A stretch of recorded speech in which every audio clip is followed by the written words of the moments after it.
करुणा गुप्ता जी, राधे राधे महाराज जी। जब हम सो जाते हैं तो कभी सोते सोते सपने में वहां भी पहुंच जाते हैं जहां जाना असंभव होता है।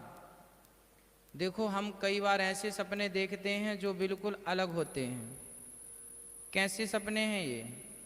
क्योंकि हम भी कई बार वहां जा चुके हैं जहां सपने में गए थे।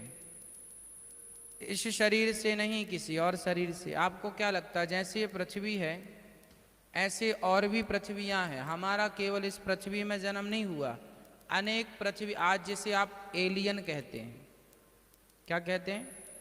एलियन। एलियन मीन्स दूसरे ग्रह का व्यक्ति, दूसरी पृथ्वी का व्यक्ति।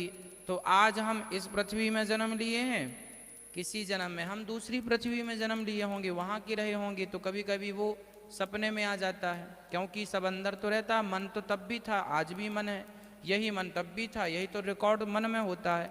तो कभी कभी वो रिकॉर्ड चल जाता है, रिकॉर्डिंग चालू हो जाती है। वो वाली फंस गई तो वो चलने लगा सपने में, कभी कभी फंस जाती है वो वाली। फिर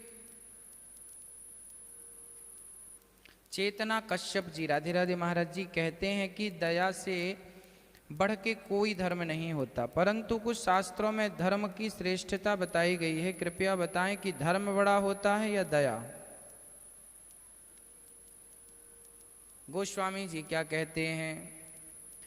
दया धर्म का मूल है, पाप मूल अभिमान। तुलसी दया न छोड़िए, जब तक घट में प्राण।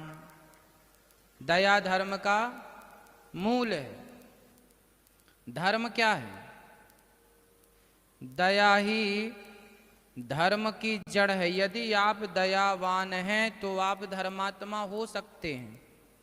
आपके भीतर दया है ही नहीं तो आप धर्मात्मा किसी भी एंगल से हो ही नहीं सकते। तो जो धर्म की नींव है, जैसे इस बिल्डिंग की नींव है मजबूत, तो आप कितने भी ऊपर स्टोरी बना लो, माले बना लो, मंजिल बना लो, यदि बेस कमजोर है तो आप क्या बना लेंगे? तो धर्म का बेस क्या है? दया। धर्म का प्लेटफॉर्म क्या है? बेस क्या है? नींव क्या है? दया। दया पर ही धर्म टिका है, ये हम नहीं कह रहे हैं, तुलसीदास जी। दया धर्म का मूल है। मूल मीन्स नींव। दया यदि आपके भीतर है तो आप धर्मात्मा हैं, और आप केवल धर्मात्मा होने का स्वांग रचते हैं और आपके भीतर दया है नहीं तो केवल दिखाऊ हैं आप। जिस व्यक्ति के अंदर धर्म होगा उसके अंदर दया भी होगी, है ना? भाई गुलाब है तो खुशबू तो होगी, चमेली है खुशबू तो होगी, मिश्री है मिठास तो होगी।